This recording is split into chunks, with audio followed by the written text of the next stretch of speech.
Hello, I'm Jesse McAnally. And I'm Andrew DeWolf. And I'm Brianna Jones. And welcome to Musicals with Cheese, a podcast where I try to get Andrew to like musical theater. How are you doing today, Andrew? I feel fantastic, except for one thing, Jess. And I bet you can't guess. I bet you can't guess what it is. Did your shadow fall off? No, I'm not a pirate. Oh, you want to be a pirate? I want to be a pirate. Like, Why really do you want to bad. be a pirate? Because we just watched Peter Pan and there's pirates in it. I want to be Captain Hook. Peter Pan! Cue the clip. Peter, can we really fly? Just think wonderful thoughts. Summer, Christmas, we're flying! The greatest musical adventure of all. 1999 Tony Award nominee Best Musical Revival. Come on, hurry up! Kathy Rigby is Peter Pan. Strictly limited engagement at Broadway's Gershwin Theater. Call Ticketmaster 212-307-4100. Kathy Rigby is Peter Pan. Peter Pan is a musical with music mostly by Moose Charlap, with additional music by Jules Stein. And lyrics by, most of the lyrics were written by Carolyn Lee, with additional lyrics by Betty Condon and Adolph Green, with a book by Sir James M. Barrie, based on Sir James M. Barrie's play Peter Pan. It premiered on Broadway on October 20th of 1954 at the Winter Garden Theater, where it ran for a planned limited engagement of 152 performances, where it closed so it could be recorded, streamed live to the TV audiences all over the world on NBC. It won Tony Awards for Best Performance by a Leading Actress in a Musical, Best Performance by a Featured Actor in a Musical, and Best Stage Technician, which I don't think exists as a Tony Award anymore, and it very well should. Those stage technicians, they work hard. Yes, they do. The basic plot of Peter Pan is Peter and his mischievous fairy sidekick, Tinkerbell, visit the nursery of the Darling children late one night. Do we need to explain with a sprinkle of pixie dust. A magical journey across the stars none of them will forget takes place. In the adventure of a lifetime, the travelers come face to face with a ticking crocodile, a fierce Native American tribe, They a live band in of Neverland, bungling pirates, and, of course, the villainous Captain Hook. Andrew, what do you think of Peter Pan? Do you like my cup, by the way? Oh, that is a nice cup. Are they Native Americans if they live in a star? That's like galaxies They are away? native Starians, native Neverlandians. I mean, at that point, if they call themselves Indians, maybe that's just what they call themselves, and it just is a huge coincidence that their culture exactly lines up with Native American culture, or at least the stereotype that we have of it. I mean, the argument could be made that this is like all in the children's heads, even though this version specifically doesn't embrace that because they bring back the children from Neverland to be adopted by their parents. Okay, this version of it is explicitly real. The mother and father characters see the shadow detached from Peter Pan, and they both are kind of fine with it. They just like, fine, that's weird. Wow, looks like a scoundrel. It's like, you're not at all concerned that there's a detached shadow from like a person who is sneaking into your nursery? Okay, Andrew. Yeah. What is your relationship to the Peter Pan story? Because it is kind of ubiquitous at this point, whether or not you really dive into it. I've seen the Disney one. I've ridden the ride at Disney World. And I think that's actually about it. You've never seen any version? You've never seen Robin Williams' Hook? I think I have, but I literally can't remember it. All right. Bree, what is your relationship with Peter Pan, if you have any? My relationship with the Peter Pan movie. I saw the movie when I was a kid. It wasn't my favorite. Was it the Disney animated one? It was the Disney animated one. And then I think I was telling you earlier that my high school put on a performance of it. Of the Disney movie? No, of Peter of this Pan. musical. Of this musical, okay. Yeah. And that wasn't great. But I also don't really remember it because I was in the second grade. And that's about it. I've seen Hook. Hook is good, right? Hook is really good. And Hook, basically, as Spielberg was trying to make an adaptation of this musical, and then he got bored doing that and said, you know what, I'm going to make a sequel to this musical. And that's how we ended up with Hook, with very specific references to only this musical version of it. And fun fact, this is not even the only like stage musical version of it. Leonard Bernstein, very famous composer and lyricist, did a version of it, which is not very good, that I listened to a lot when I was a kid, and still as a kid I was like, this isn't very good. Well, is any version of Peter Pan really that great? I guess maybe if you're arguing Hook, but Hook is still not good, like, as, like, an idea. Like, it's a great movie, but it's still, like, has a lot of things, you know? I really just feel like Peter Pan's been done dirty, you know? There's no version of Peter Pan that's, like, good. Have you ever seen the 2003 version with Jason Isaacs as Hook, where he's, like, a badass actual murderer? See, I want to like that, but I feel like that sucks. Does it suck? No, I actually think it's pretty good. Oh, okay. See, I want Hook to be kind of a badass murderer. I feel like Disney takes Hook and makes him like this, just an idiot. I don't know. The Disney version sucks. This one, I kind of like Hook in this one. I'll be really real. like all of Hook. I like all of this one. I think, in my opinion, this is the best version of Peter Pan. This specific musical.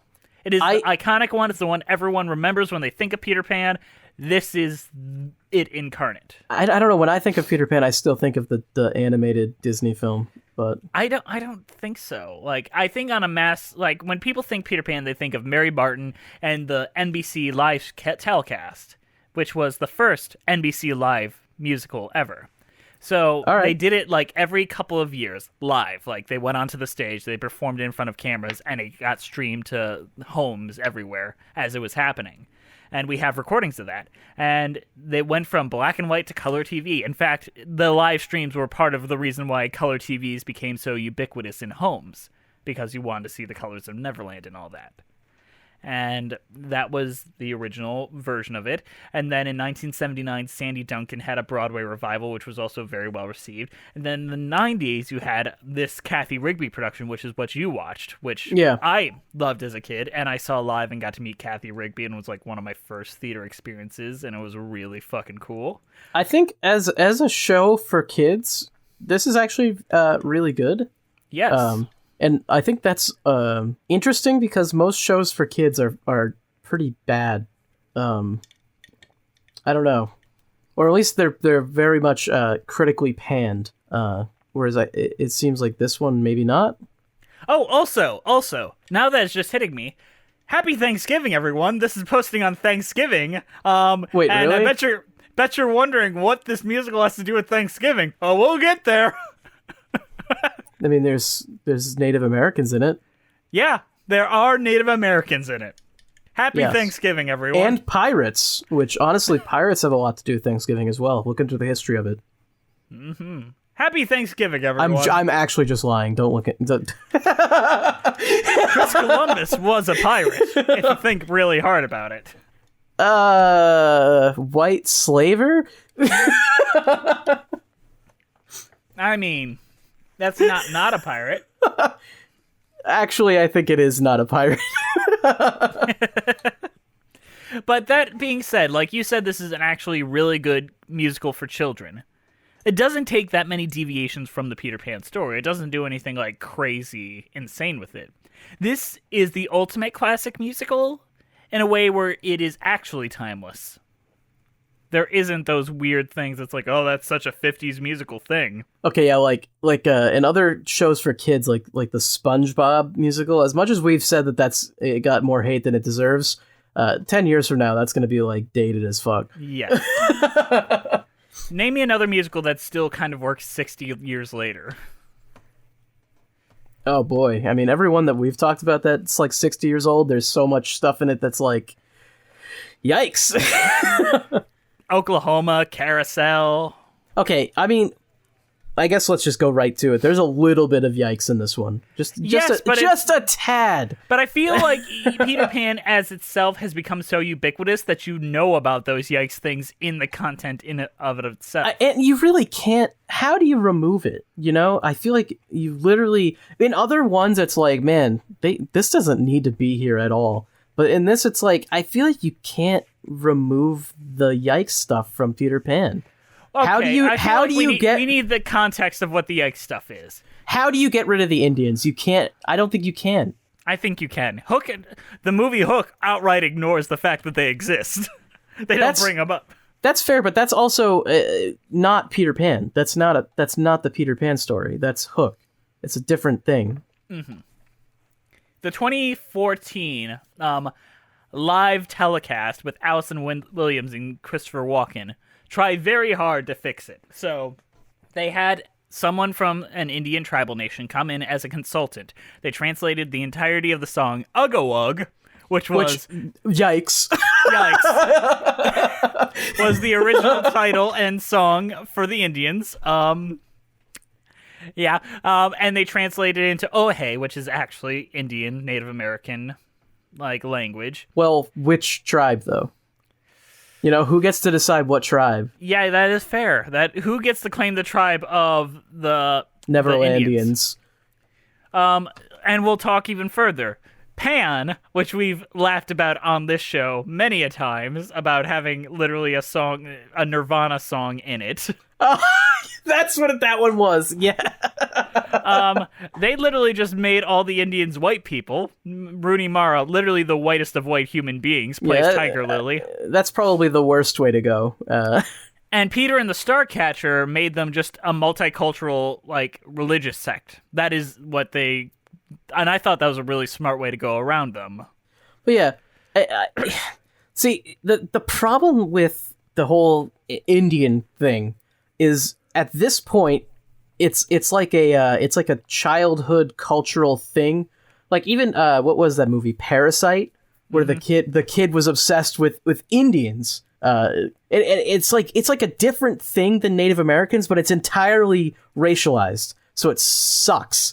Because pirates are just pirates. It's a real thing that actually happened and was an actual culture, but it doesn't fucking matter because it wasn't racialized. It wasn't on racial lines in that way.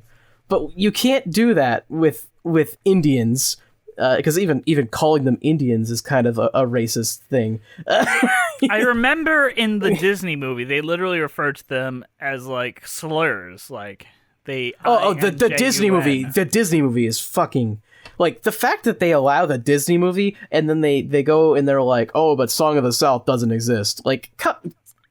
Excuse me, come on. Literally, there's a song in the Disney movie called "What Makes the Red Man Red." Yeah, that is about as bad as it goes. And you guys aren't going to acknowledge that Song of the South exists, but you're just what makes the red man red? That's just fine. What's put that out 50th anniversary. Jesus. And the thing that makes this musical, this specific musical work is the fact that the Indians are kind of just in name only. They kind of feel like their own fairy tale thing. Well, yeah, and that's kind of what I'm getting at. It's very difficult for them to remove the Indians because they're not actually referencing Native Americans in any actual way. It's not referencing a history or a culture. The story itself is part of history and culture, but it's not referencing the actual history. What they're actually referencing is the thing that little kids dress up as and pretend to be. Right? Yes. Little kids pretend to be Lost Boys. Little kids pretend to be pirates, and little kids pretend to be Indians. And the only one that is actually a problem now, and to be fair, it probably should be a problem, but it's Indians because that's kind of racist. It's like those were actual people that we kind of slaughtered. We wiped up their entire culture, took their culture away from them, invaded and destroyed it. And then we did that with pirates too, but we justify that because pirates were criminals. Well, also another thing about framing of the Indians in here. They are not framed as evil, mean people or idiots or dumb. They are tacticians. They are smart. They are allies. It's not like a spaghetti western where the Indians are savages. Or even Back to the Future Part 3 where they're just dumb. Yeah, it's that's not what they're going for. So, it's difficult to overlook a song called, what was it, Ugga Wug? Uggawa, yeah. Yeah, where it's just like, okay, well, that's kind of racist because you're just saying that their language is basically just made up sounds. All language is made up sounds, for one. That's true, but like they're saying that like, hey, your language is so made up and stupid that I'm not even gonna bother to understand it. I'm just gonna make it up. It's like saying like, oh, like Chinese people ching chong, like, you know, like that's racist, obviously. Yes. I mean, let's think about like the Mary Martin production, which was in the 50s. They have literal just white people wearing feathers on their head and called them Indians. Yeah, like so it's a thing that you have to separate from it, and yeah, it's a difficult difficult subject to tread. I think the one that you mentioned went about it the best possible way, where they like actually got consultants from at least one of the Native Tribes. American cultures, and was like, hey, let's at least make this like actual words. All right, let's talk a little bit more about like the characterization a bit. Especially of Peter Pan, because Peter Pan, I feel like our culture is co-opted into good boy, like the cool kid. Peter Pan's not a good person. No, and the book very clearly represents him as not a good person, an aloof person.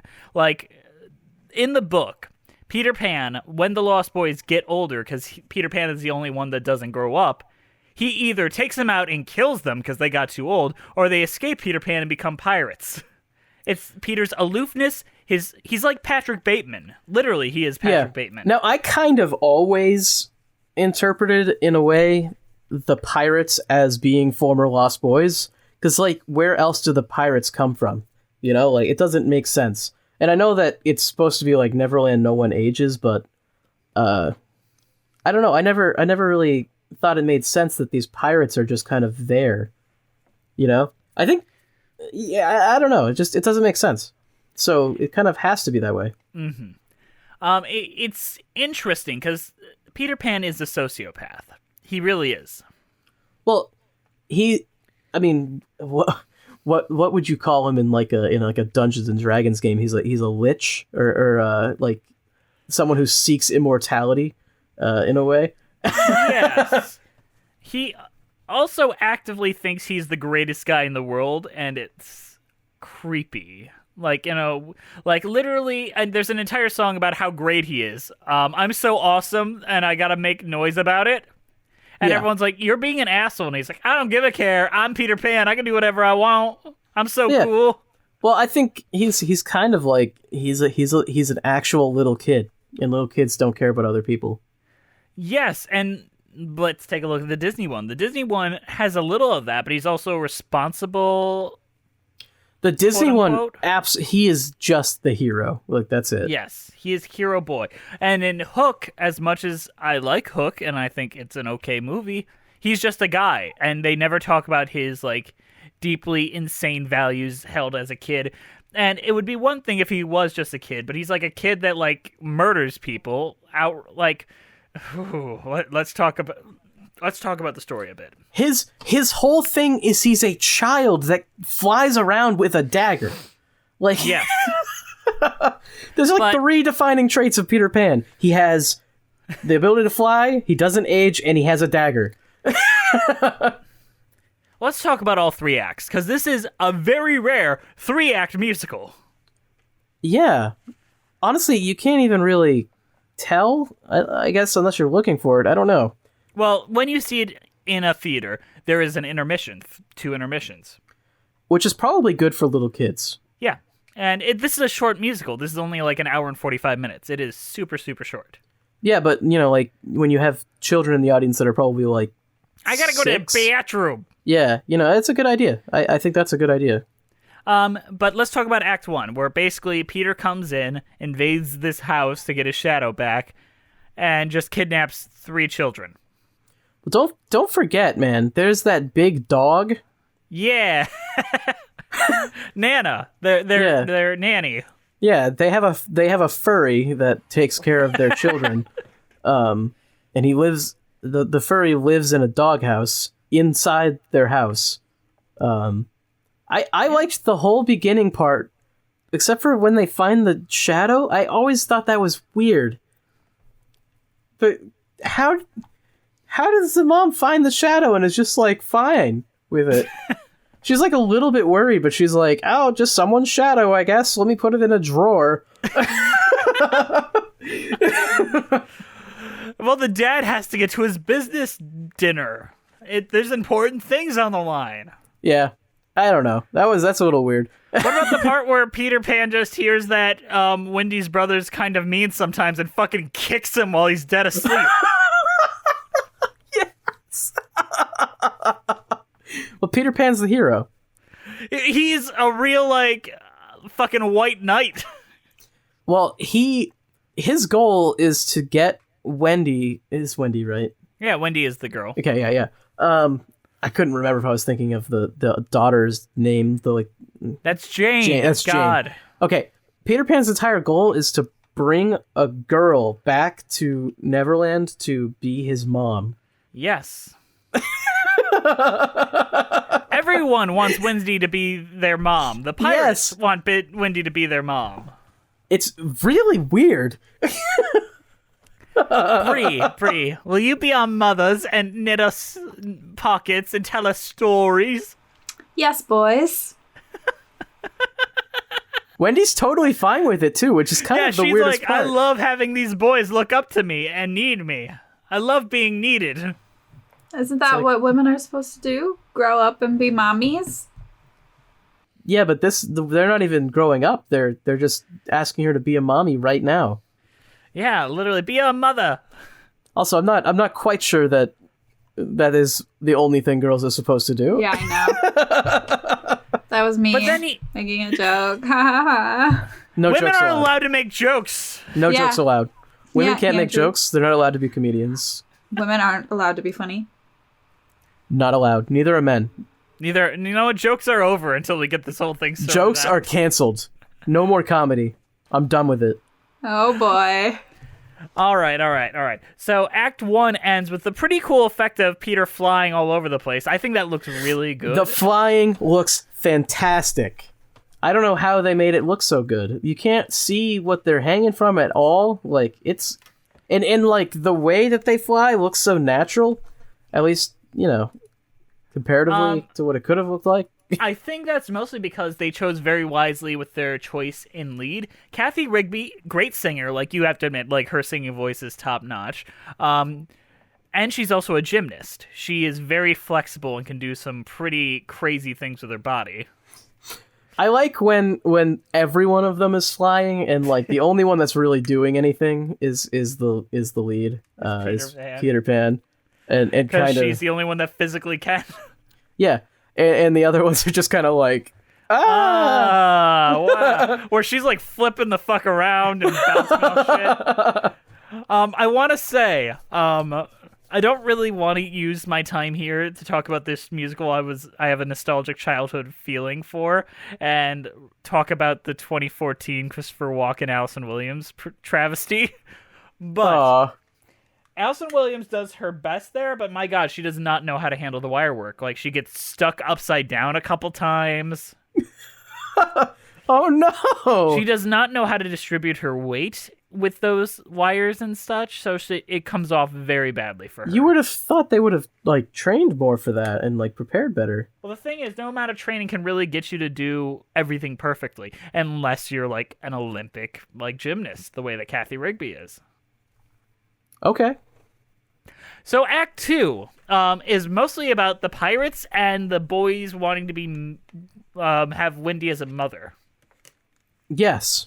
And then a lot of Act 2 is just meandering around. But I want to talk about the scene where Tinkerbell convinces the Lost Boys to murder Wendy out of the sky. And then one of them thinks they've done it. And then Peter, as soon as he hears that Wendy dies, tries to murder one of the Lost Boys. I mean, these are a group of kids in the woods. Like, you know, they don't have a mother. So they don't understand that you can't murder people. Yeah, I mean, if you kill another person, you gotta die too. An eye for an eye. Look, if you don't have parents, you want to murder. We've all seen Annie. She doesn't even have pupils in her eyes. There is no soul there. There's no love, there's no soul. I'm just kidding, of course. Why the fuck did they listen to this little asshole fairy and try to kill someone. It is weird that they want this female presence and then ignore Tinkerbell. Tinkerbell's not. She's one of the dudes, man. She's not a person. She's a fairy. Do you believe in fairies, Andrew? I don't believe in fairies. One just died! Oh! I actually do believe in fairies, but I like to murder them, so I say that as often as I can. There's a scene in the 2003 Peter Pan movie where Hook comes across the fairy on a tree, says, I don't believe, there's no such thing as fairies, and just squashes it. That movie's great, and everyone was a fucking sleep on that movie. That movie's great. God damn. Now I want to watch that. What is that called? It's just Peter Pan 2003. Jeez, how have I not heard of this movie? Like, it's a lot of fun. It's a fun movie. Accurate to the book. Like, very, very dark in some places. Good kids movie. What do you think of the Lost Boys in this musical?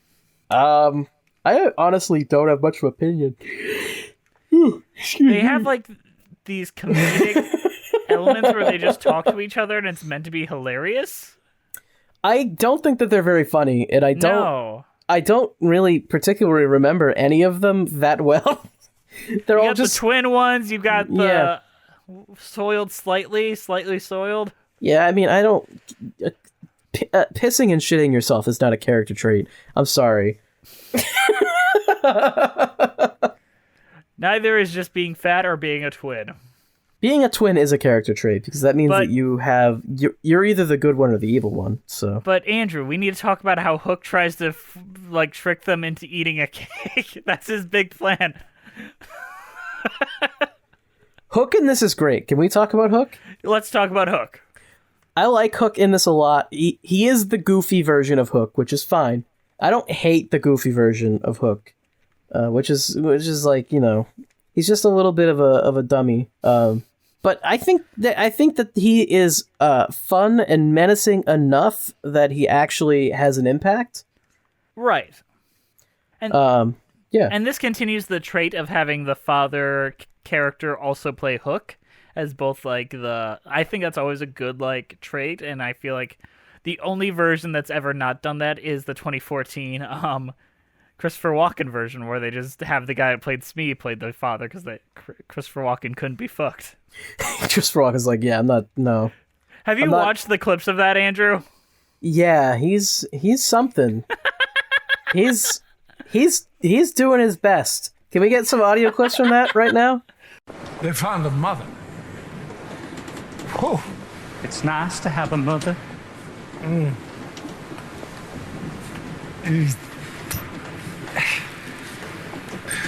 Peter Pan has found a mother. Oh, yeah.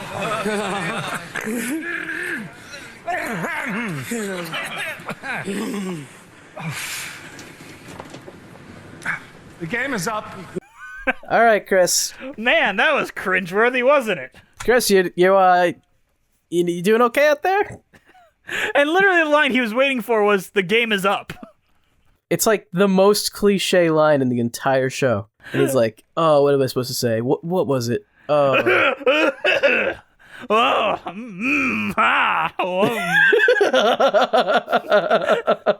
was what happened. It's true, though. And that was, people paid money to put that on. People put effort into that. Oh, yeah. All right. Act 3, Andrew. Yeah. This is where they're like all on the pirate ship and they like try to kill the Lost Boys. You know, I actually was thinking to myself, like, is there going to be an actual pirate ship set? And then there was. Were you happy about it? I was happy about it. See, I really like pirates. You know, I think that they're cool. Do you like the pirates in this musical? Like when they're on screen, or you're like, hell yeah, I'm into this. I have some fun with them, you know? I think that Captain Hook is a poor representation of a pirate captain. We need better pirate representation in media. I am coming out as a pirate, actually. I am a pirate. I'm proud of you for finally saying it. I'm out of the crow's nest. There we are. He came down from the crow's nest.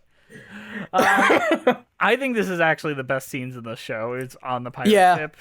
And I think the actual fight scene between Pan and Hook is pretty well done for stage fighting. Oh yeah, there's some like fun fight stuff. I think it's a little goofy. The part where like Peter's in the ship and he's like sending people in to die essentially. He fucking murders those people. He does. That we don't see them again. They're dead. No, he fucking killed them. Yeah. No, 100%. We didn't talk about the "Do you believe in fairies" scene where they turn to you, Andrew, and ask, yeah. Did you clap? I didn't. I mean, I've already admitted that I try to kill as many fairies as possible, so I was actively fighting the crowd. Obviously, my words were not heard though, since this happened in the past. My favorite is the live productions where they don't have an audience, so it's just like, yes, keep clapping. Dead silence. Yes, keep it going. It's like, oh, please clap. Jeb Bush. Peter's going full Jeb Bush. Peter turns to the audience. Please clap.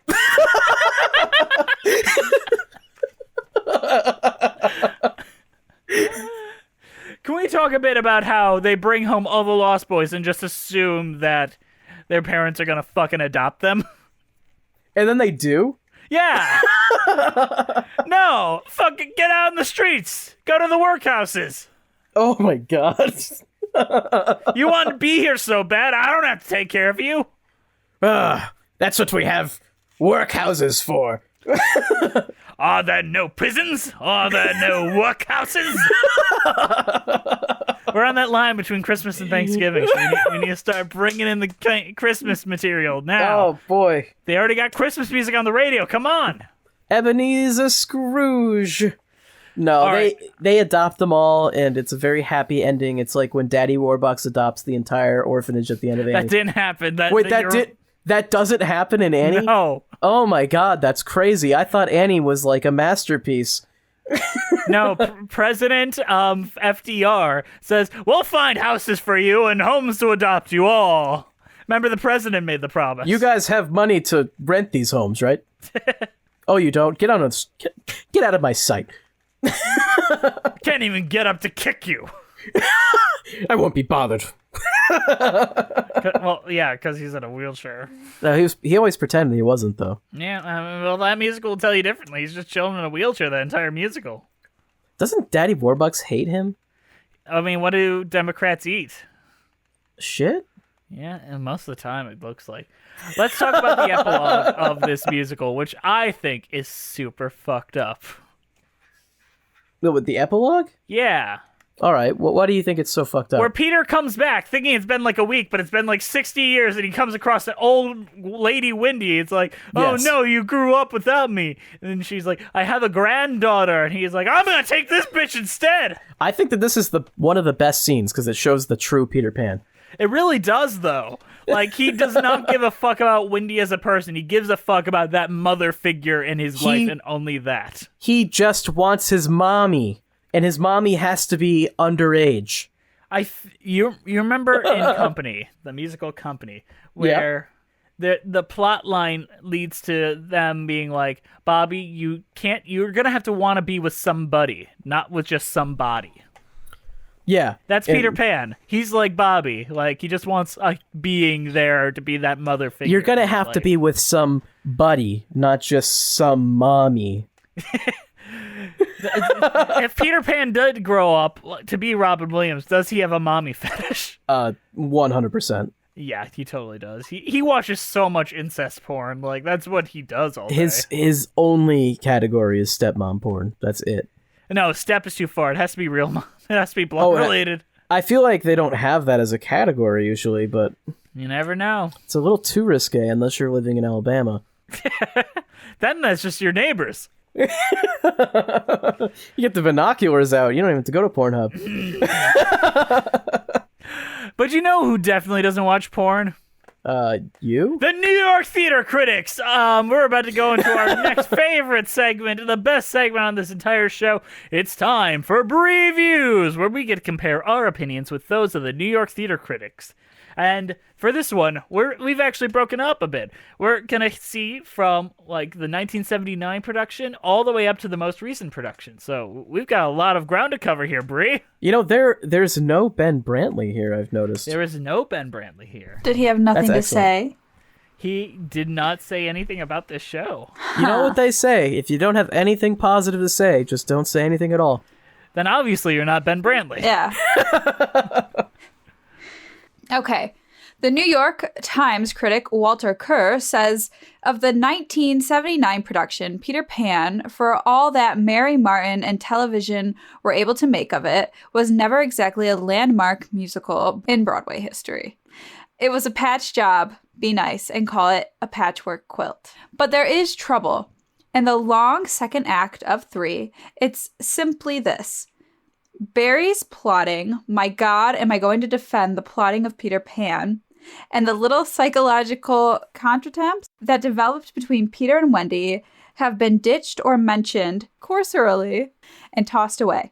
Tossed aside in favor of production numbers created specifically for the other performers nearly 25 years ago. I found myself gradually neutralized, except in mid-flight. You guys have anything to say about that? I get it. I didn't. Is this production a particularly bad version of it, or is it just? It was the kind of iconic lame? one of the 70s. It's basically the same production. So it's really just kind of the same thing. You got the bland middle half, though. Yeah, it's the exact same script and basic aesthetics. Which is honestly a bad thing when it comes to musicals, because usually they improve them over time. There was small improvements here and there, but more or less it was the same as the Mary Martin original one. You didn't see many big changes until the 90s, when you brought All right. Kathy Rigby, who basically played the role for 20 years. Well, not quite the 90s yet, but here's a Mel Gussow in 1990 production here.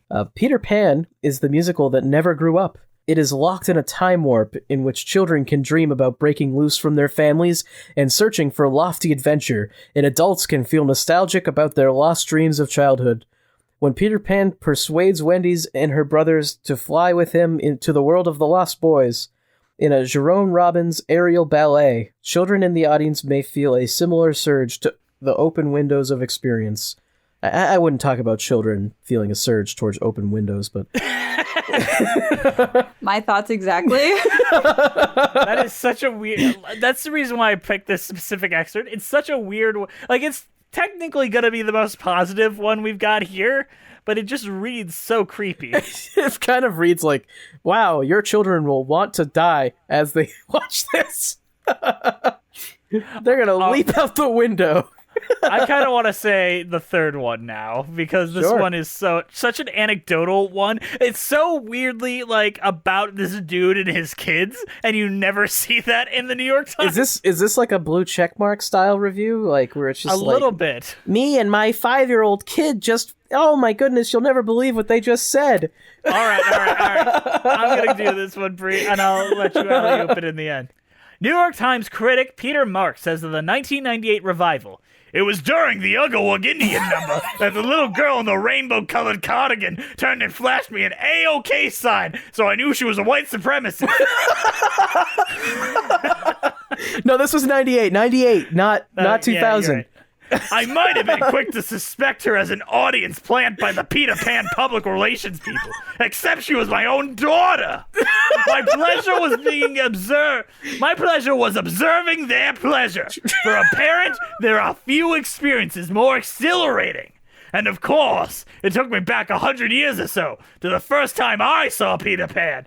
It was the grainy television version starring Mary Martin. And how wowed I was, not by a boy who could fly, but by one who had to have his shadow sewn on. This is the worst review we've ever had. Does he know he's supposed to be reviewing the show that he's watching? It's like he had nothing to say. So he just word vomited onto the paper and turned it in. That little girl was Albert Einstein. He doesn't even have a daughter. You'll never believe what my 5-year-old just said. They turned to me and they said, racism is only age old, and in the past we didn't used to have it. We can get rid of it again. My 5-year-old said this. My 5-year-old turned to me and she said, I don't want a PS5 this year. I just want you to get me an LLC or something. And I'm like, I'm so proud of you. You're growing up to be the...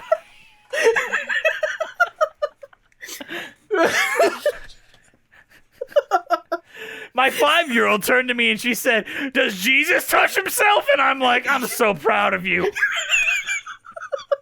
I'm so proud of you. My 5-year-old My pleasure daughter was just, her pleasure. My 5-year-old daughter just came out as Albert Einstein, and I'm so proud. I'm so proud.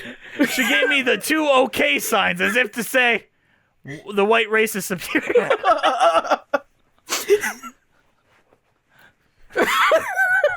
I say we just end it there. That's it. That's it. That's it. This was a great show. This is the worst review I think we've ever read. It's so insane. Can we start doing episodes like this where we're just like, oh yeah, Peter Pan, I was watching it and I turned and I saw a little girl and she gave me an A-OK sign, and man, it just reminded me of the time where I was riding on a rainbow cloud and I was just, oh, it was so lovely. And wow. The best part is that it was during the Ugga number that she turned and gave the A-OK. It's so surreal.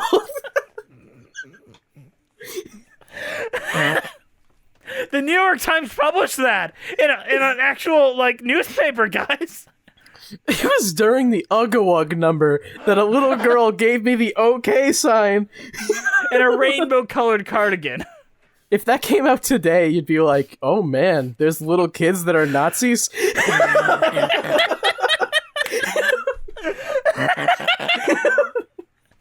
I guess PewDiePie did radicalize him. Should that be our next shirt? The little girl with the OK sign. Someone, please, someone draw this for us. Like someone out there who's very good at art, go out and draw this for us. And we need to see it. We'll put it on a shirt. We will. We'll pay you for it. We need to see what this looks like. I feel like this whole review could be like a fucking 4chan meme or something. Like, I don't even know.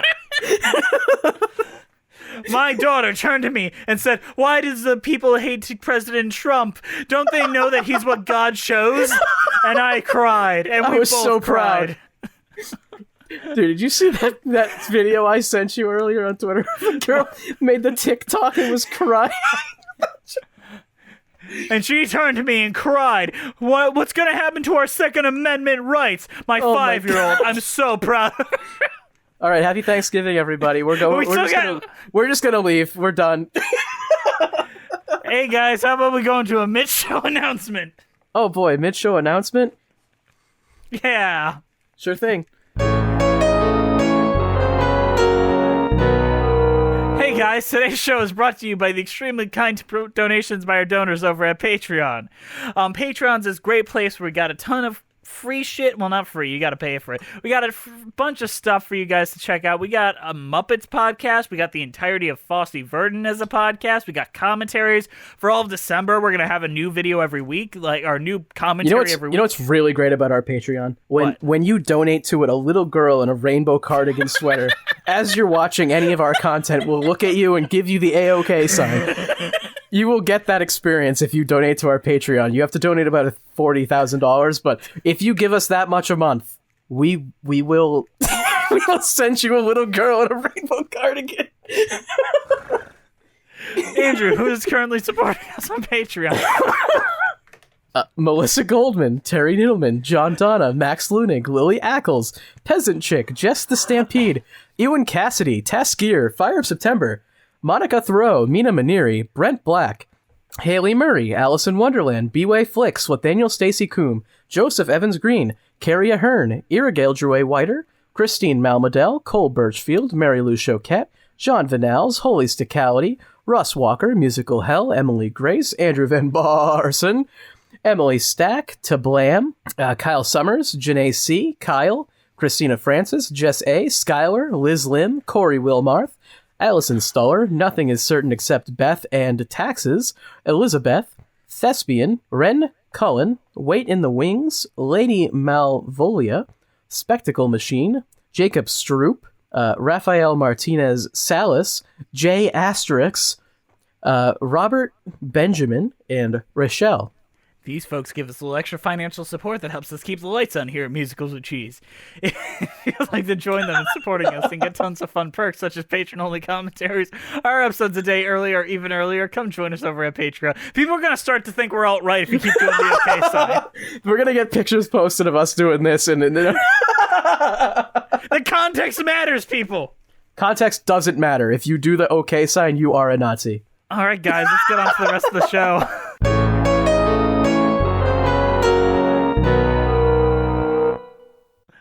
Let's talk about I've Got a Crow. Of course, I did nothing. You're conceited. Conceited? Not me. It's just that I am what I am. And I'm me. When I look at myself, and I see in myself all the wonderful things that I see, if I'm pleased with myself, I have every good reason to be. I got a crow. I'm just the cleverest fella 'twas ever my fortune to know. I taught a trick to my shadow to stick to the tip of my toe. I got a crow. Oh, I've got a crow. Is this the Peter Pan song where he's kind of just singing about how great he is? Yes, it is that. I don't really know. The song, it's all of the songs in this show are kind We're of going that to talk like about old that. time That's the reason why style. I brought this up to you earlier today. Because Yeah, this is interesting. that there's like two sets Yeah, of composers. So you've got the one set that wrote a majority of it, and you've got different composers and lyricists. Then you got the super famous one of Jules Stein and Comden and Green, who wrote a bunch of other songs that are mixed in there. I think this I've Got a Crow song is okay. I'm not like super impressed by it personally, but Well, which composing team do you think did it? Is my first thing. I honestly have no idea. I don't know the style. It's not a style, it's just quality and memorability, because I don't like I Got a Crow. It's pointless, and it should be in the quote-unquote I Want song section, and it isn't. It is a song about how great I am. I think it is an I Want song. Peter Pan wants himself so badly. That's about all he wants. I mean, he wants to be loved. He wants his mommy. Adored. I mean, on the real, Peter Pan's I Want song should be like, give me mommy or something. I want a mother, please. He's like Homelander. He really is, though. He is kind of you say that, now I can't get out of my head. Yeah. Peter Pan is Homelander. He can fly too. He's got his band of lost boys that he thinks are dispensable. Yep. And he kills if they don't obey him. Yeah, exactly. Man, you've opened my eyes here. But no, that was done by Charlap and Lee, who is the lesser known ones, and they did a majority of these. And I don't much like the songs that they did, and I don't think they're as pervasive. But now we're going to go on to another song that I think is much better, called Never Never Land. I have a place where dreams are born and time is never planned. It's not on any chart, you must find it with your heart. Never, never land. It might be miles beyond the moon, or right there where you stand.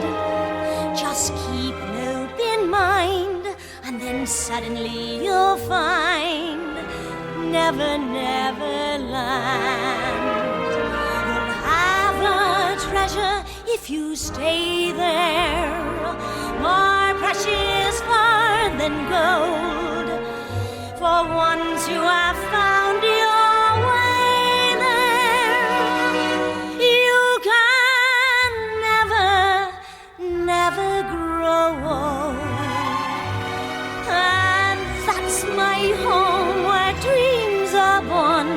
time is never planned. Just think of lovely things, and your heart will fly on wings forever in Never, Never Land. Yeah, this is where he's just describing where he's from or whatever. Oh, Yeah, and it's beautiful, it's poetic, like melodically, it is gorgeous. It is kind of the one recurring theme through it. It ends the show. yeah, this whole Act 1 kind of just feels like filler in a way, like a lot of it. But this particular song is pretty good. I just don't know if it has much, like, story drive to it, like, at all. I mean, it kind of sets up the world in a way that we need to do, because you can't... We, as human beings that know the story of Peter Pan back and forth just because of cultural things, we don't need that. We know what Neverland is, just from context clues. Neverland. Neverland is a different place. That's where Michael Jackson had his backyard. Yes. Neverland is this fantasy world, and you kind of want to build it up as an idea so that when you get there in Act 2, it kind of can surpass your expectations. And I think this is a beautiful way to do that. And spoilers, this is done by Jules Stein, Comden and Green, which explains why it sounds so different than anything else in this first act. Like, I don't really want to talk about I'm Flying, but I'm Flying is so simple. The where it's only just like, thing of note about I'm Flying is the effects that is going on while it's happening. The lyrics are just like, look at me way up high, suddenly here I am, I'm flying. That is repeated over and over. Wow, they're doing it. Honestly, when I'm thinking of the I'm Flying, I'm actually thinking of the Disney song, I think. The like You Can Fly, that one. Yeah. Like, that's a better song, I think. Yes, and that's kind of a part and parcel reason why a lot of Peter Pan musicals don't work. Or you just kind of are like, I'm trapped in the Disney version. Which I feel like a lot of times this sidesteps by doing something completely different. Yeah. But in here, there's only so many ways you can say I can fly or I am flying. Yeah. I mean, maybe you could write the song differently. I think you probably could have had them start flying while he's singing the Never Neverland song. Yeah, but the boys weren't up. That's supposed to be an intimate moment between Peter and Wendy. Yeah. Maybe we could have just written a different song for when they fly. Or just have like a like, I'm Flying works. It's just not a particularly memorable song. In the first, like, let's say, how long is that opening scene? Like 30, 45 minutes? I want to say act. probably like 40 minutes. There's only one song that I like, and it's Never Neverland, and it's by Comden and Green and Jules Stein. Yeah, but I mean, you like all the stuff with the dog, right? I like the book. I think the book is great, but that's by J.M. Barrie. That comes from the original actual book novel. All right, well, let's go Act 2. What do we got that's good in Act 2? I really like Hook's Tango.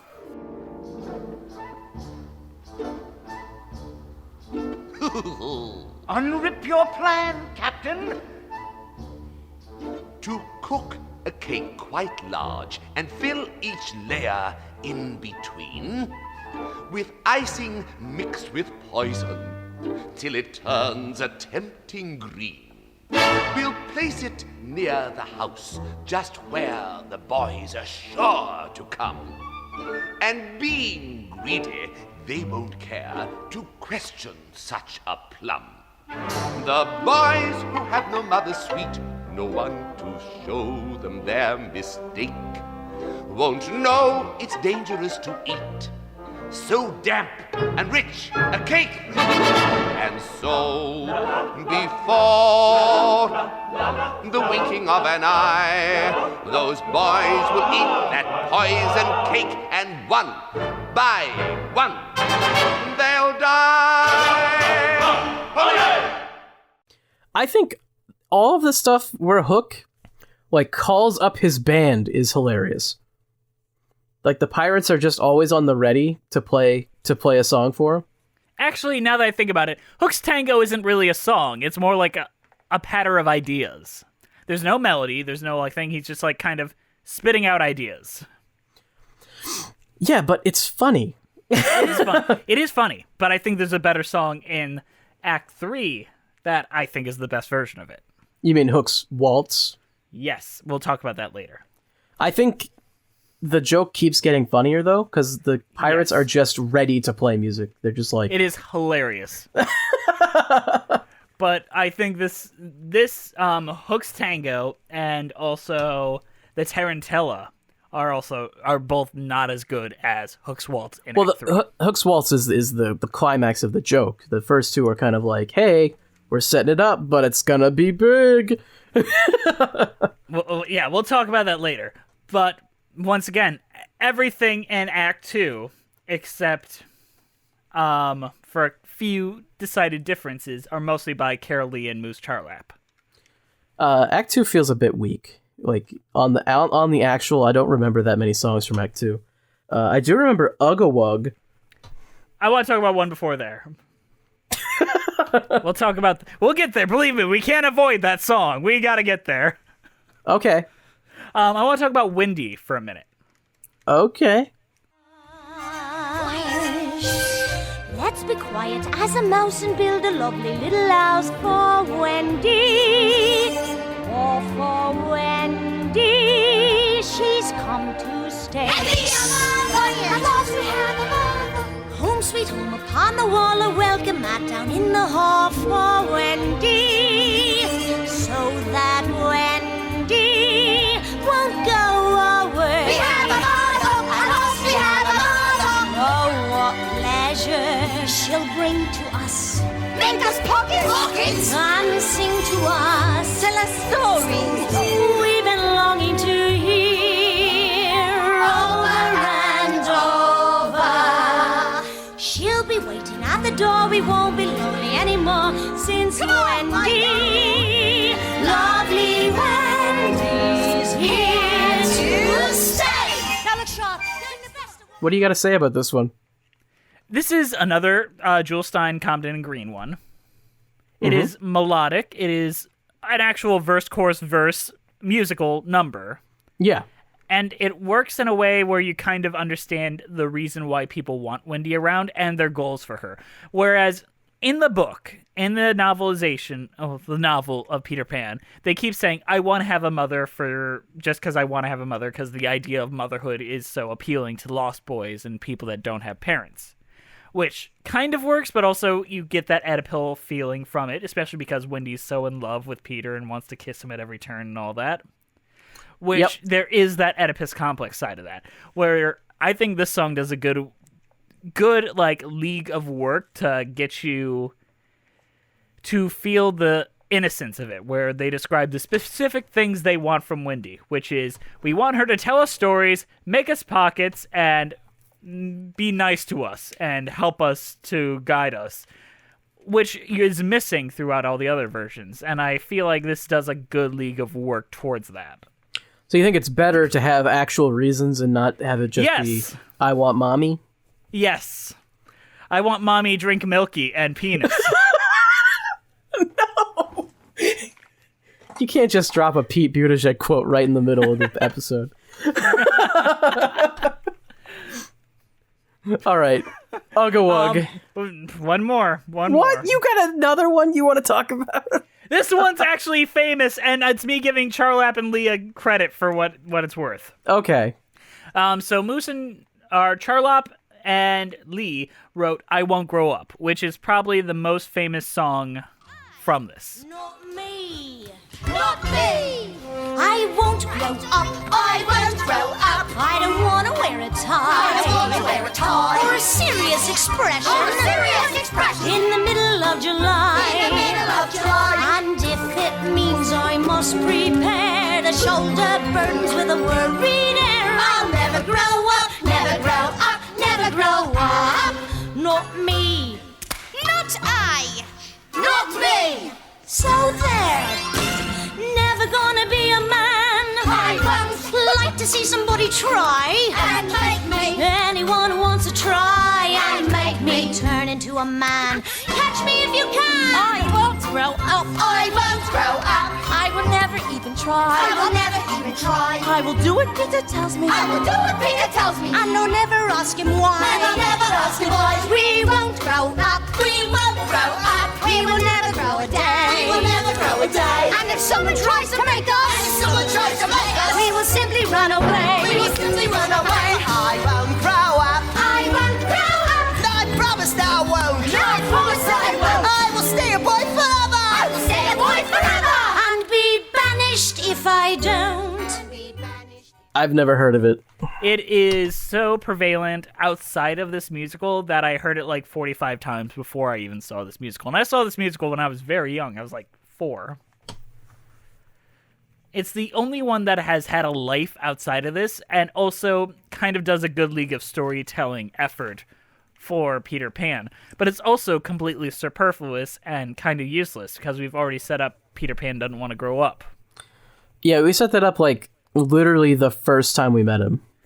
But iconic is iconic, and things that live the test of time are worth bringing up. And this is one of the songs from this that has aged particularly well, is still being sung today by, like, I sang it in my choir as a child, like, with a bunch of other kids. Like, it is an important song. Damn, how do I not know about these things?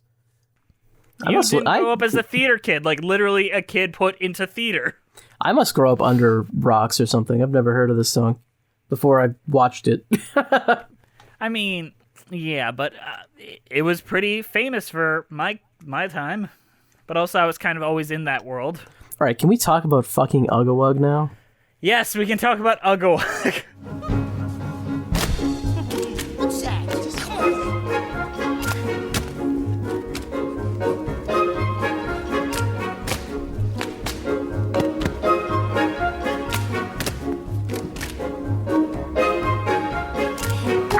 Uggawug, Uggawug, Uggawug, wah.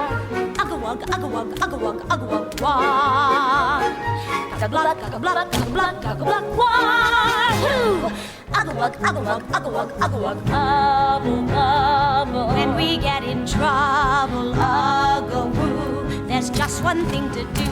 I'll just send for Tiger Lily. I'll just send for Peter Pan. We'll be coming willy-nilly, Lily. Beat on a drum. And I will come and save the brave, noble warrior. Uggawug, Uggawug, Uggawug, Uggawug, wah! Uggawug, Uggawug, Uggawug, Uggawug, wah! Uggawug, Uggawug, Uggawug, Uggawug, Uggawug, Uggawug, Uggawug, Uggawug. You know you really got a friend. Our friend will be true, but brothers to the end. What brothers to the end?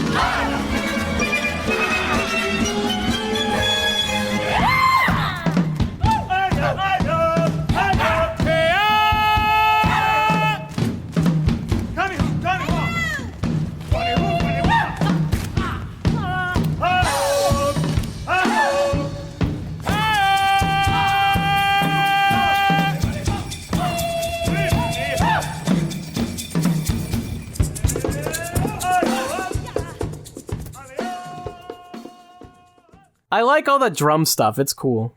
That was added for the 90s production. So, we're going to talk about this. Well, the 90s production is great then. Give us some context of why Uggawug is being sung.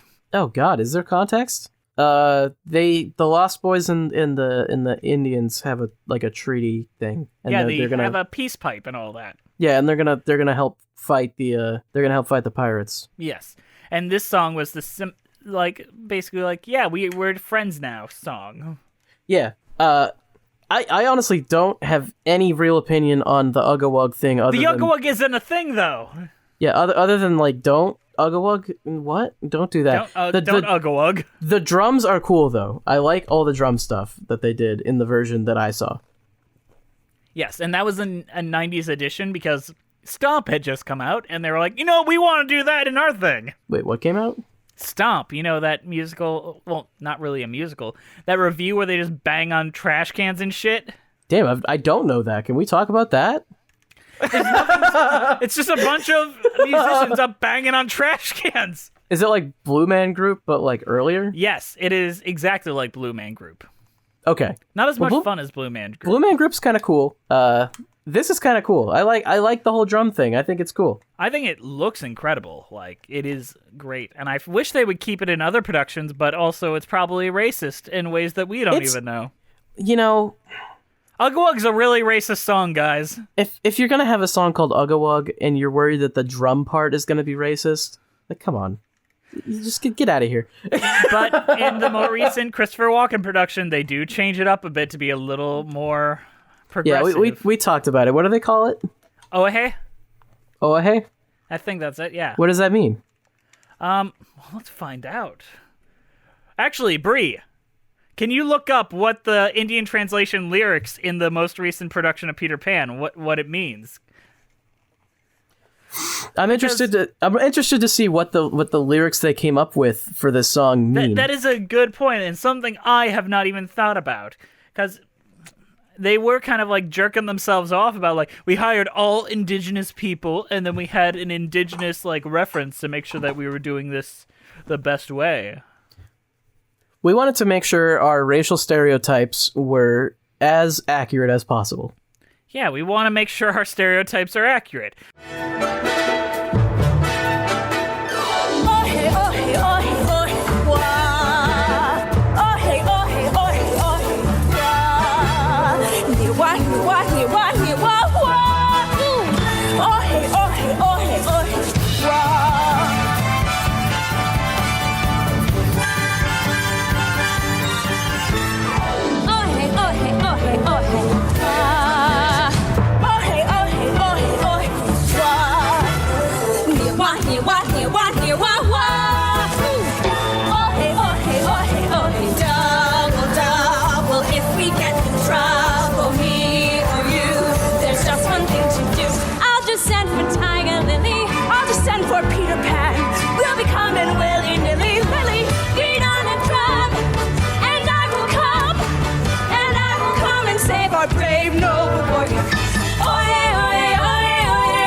Okay, can I just read to you what the consultant had to say about Ugga Wug? Because I feel like that's worth bringing up. Yeah.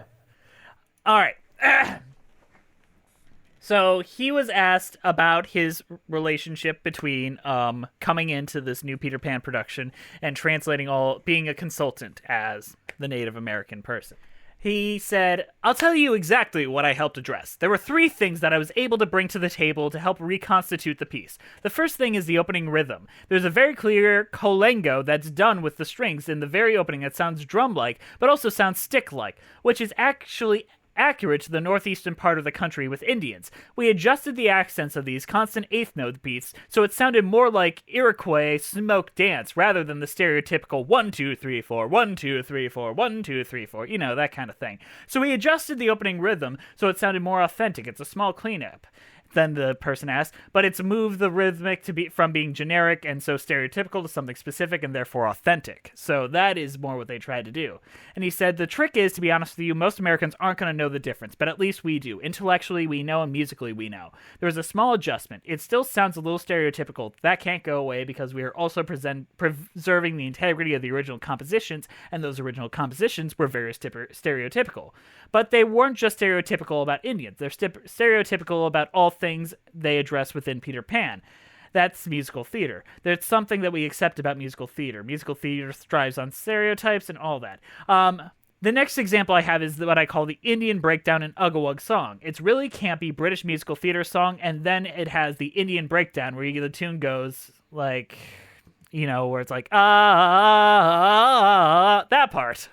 It's the stereotypical Indian sounding thing. We were kind of looking for different tunes, but it doesn't matter what tune you use because the flavor of that is stereotypical Indian sound. So the musical director was brilliant. He added some different rhythms in there and all that. And then what the really big thing is we worked around the replacement lyrics of Ugga Wug. Just a little background. In general, what we all know is that the Indian tribe that's represented in Peter Pan was influenced by knowledge of Northeast Indians of the United States. So we're talking Iroquois, Huron, Wyandot, Algonquin, these kind of cultural regions. So what I did was set out to find a replacement word for Ugawug, and that was literally a Wyandot word. The actual words haven't been revealed yet because they didn't do it. So I'm still very curious what they did it. But that's what he went into the musical trying to do with Ugawug and how they changed it from being a little less racist. Did that answer your question, Andrew? It didn't fully answer my question, but you know what? I feel a little more educated. So. And I think our audience is equally more educated. Boy, aren't we progressive? Boy, we've really done it here. We've solved racism yet again. Okay. We just keep doing it. Every week we just keep on, we're fixing racism. Us 3 white people, we fixed racism. But you didn't do anything. We fixed Peter Pan. All right. So you want to talk about what? Distant Melody? Yes. Once upon a time and long ago, I heard someone singing soft and low. Now when day is done and night is near, I recall the song I used to hear.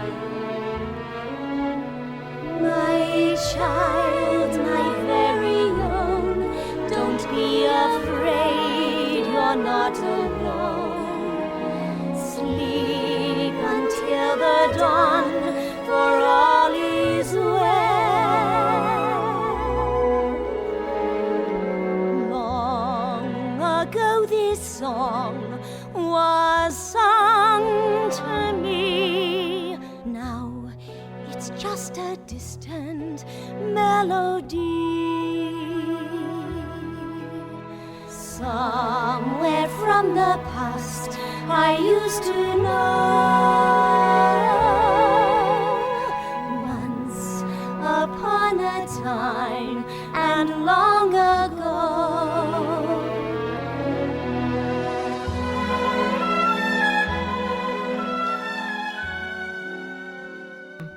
Act 2 closer, and it's not the end of the show, and that's a new one. Distant Melody, I think, is an actively beautiful song. Like, it is gorgeous. Okay. For one, it recharacterizes Peter Pan as someone that has a lot of baggage from his past. Do you actually know what happened with Peter Pan? Like, his origin story? They don't really go into it here. They try to in the live version with Christopher Walken, and it's bad, but it's important for this song.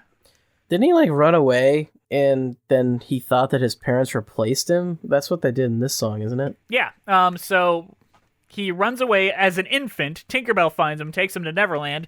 Then he comes back wanting to see his parents again, and they had a second child, and he says they replaced him. Yeah.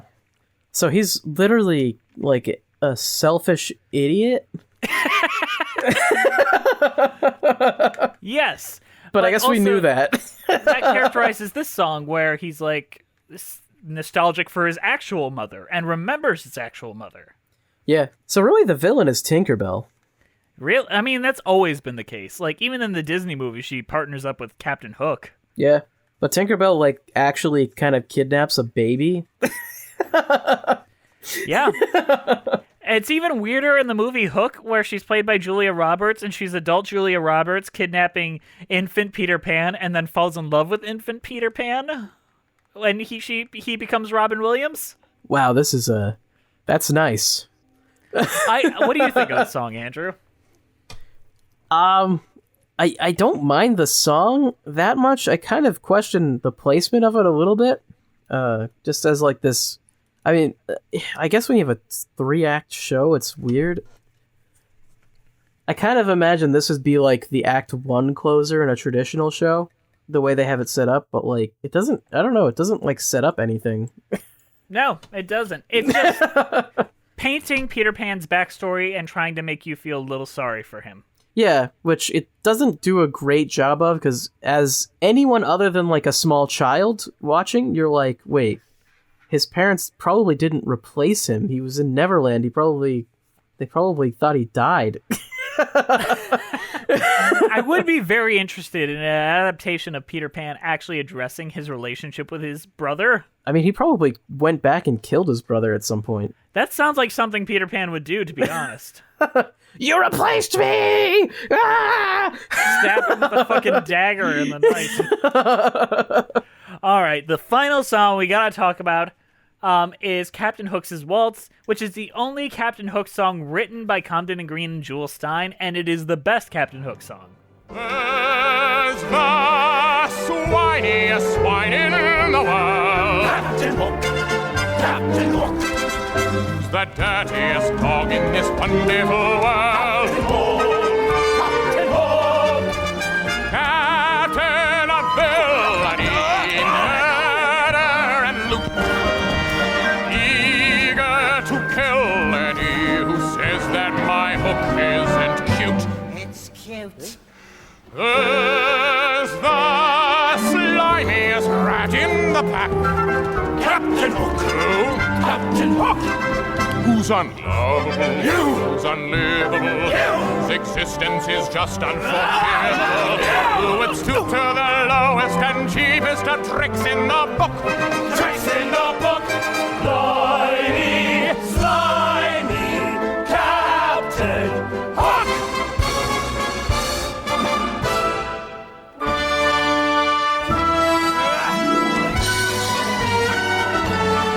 Captain Hook! Captain Hook! C'est-moi! Captain Hook! Yes! Captain Hook! Yes! La la la la la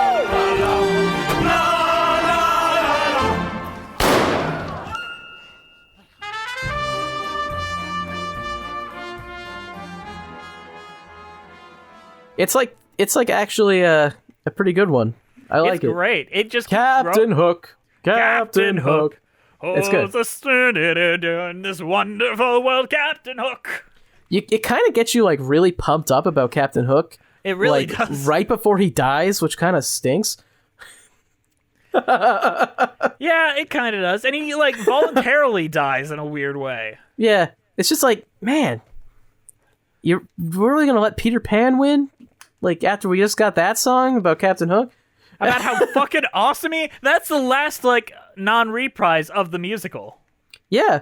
The last one is like kind of the actual villain song. The rest of it is like Tender Shepherd reprise, We Will Grow Up, which is, yeah. This is the most fun song in the show, the best Captain Hook number, and Captain Hook has like a lot of fun numbers. Yeah.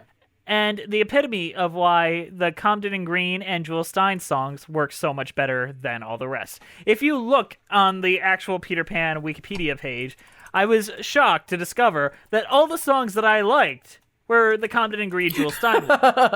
And all the ones that I was like, were the, Moose Charlap and Carolyn Lee. I don't much like all the rest of them. So maybe Jules Stein and Comden and Green probably should have written the rest of the musical, in my opinion. I don't know. It might have been a coincidence, Jess. Maybe that one critic was right, and this is a patchwork show. I mean, that seems pretty obvious if there's this many writers on it. Yeah. But I think we've made it to the end, which means, Andrew, what is your overall thoughts on Peter Pan and your cheese rating? All right, my overall thoughts. Well, it's okay.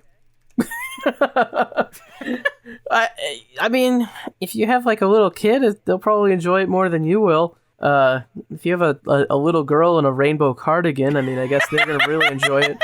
They're gonna enjoy the racism of Uggawug. They're gonna flash you that okay sign. I don't know. There's parts of it that I did really like, namely anytime Captain Hook was on screen. And there was parts that I was kind of just like, man, be nice if this ended soon. Yeah, Act 3 is where it really gets good. I feel like Act 1 and 2 are kind of a drag for most of it. But Act 3 is pretty fun, pretty nice. Let's see. Cheese rating? Well, I actually just found out from Google searching here. There is a small mouse named Cheese in the Disney franchise Tinkerbell. So I'm gonna give it that. That's my cheese rating. Is this mouse named Cheese from the Tinkerbell movie franchise? You know what? That's brilliant. I love it. 10 out of 10. I am going to give this. Oh wait, no, Bree. What was your overall rating of our discussion and your cheese rating? I thought this was a fantastic discussion. We ripped apart that damn terrible review. We conquered racism once again, boys. Every time we're pounding racism into the dirt here at Musicals with Cheese. Along with that little girl. Fuck that little girl, that racist Nazi little girl pretending to be like a LGBT supporter with her fucking rainbow cardigan. Oh, crypto-fascist over here. That's what she is. So, I'm going to give that terrible review the worst rated cheese, which is, I think it's Casu Marzu.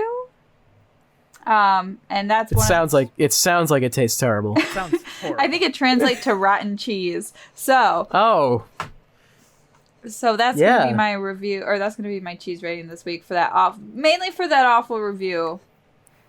I'm so glad I read that awful review. I think I really brought that to life, to be honest. You did. I was a little jealous, but it's okay. I'm sorry. It's okay. We all got one this week. Yeah, it was nice. It's a Thanksgiving miracle, because happy Thanksgiving again. Happy Thanksgiving, everyone. Happy Thanksgiving. But you know what my cheese rating is, because I do like this show quite a bit, and it was a nostalgic piece of my childhood. One of my first musicals I saw live, the first musical where I actually met the actors afterwards and talked to them. It was wonderful. But it hasn't aged great. It's got some things. Everything's got things, and it's not perfect. And it was interesting to learn who wrote what songs and how this show came together. And also, fuck that review. But my cheese rating is Elvis grilled cheese sandwich, which is grilled cheese with bananas, bacon, cheese, and peanut butter. And I'm choosing Peter Pan peanut butter. Disgusting.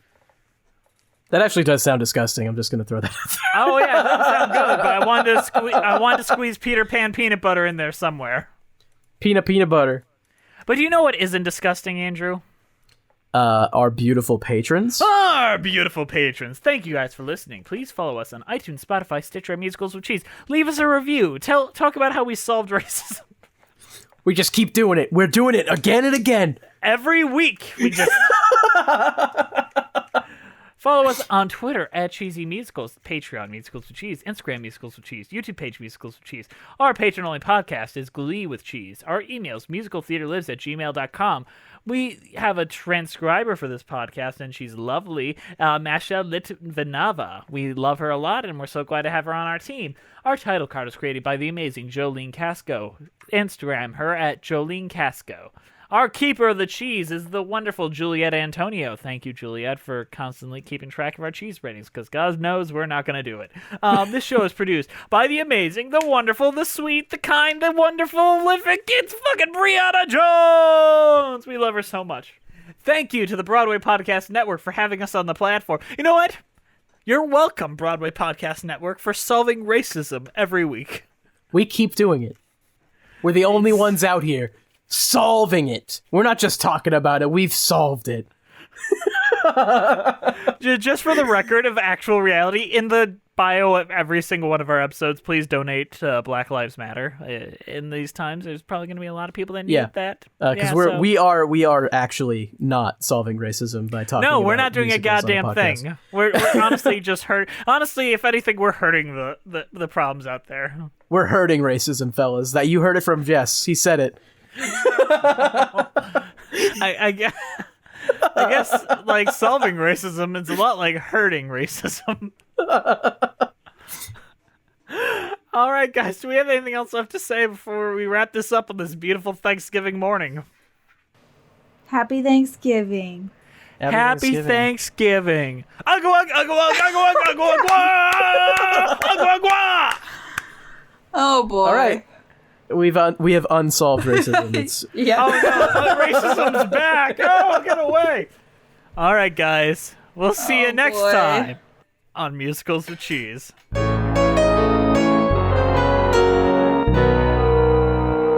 Little girl in a cardigan showing me the outside, and that little girl was my daughter.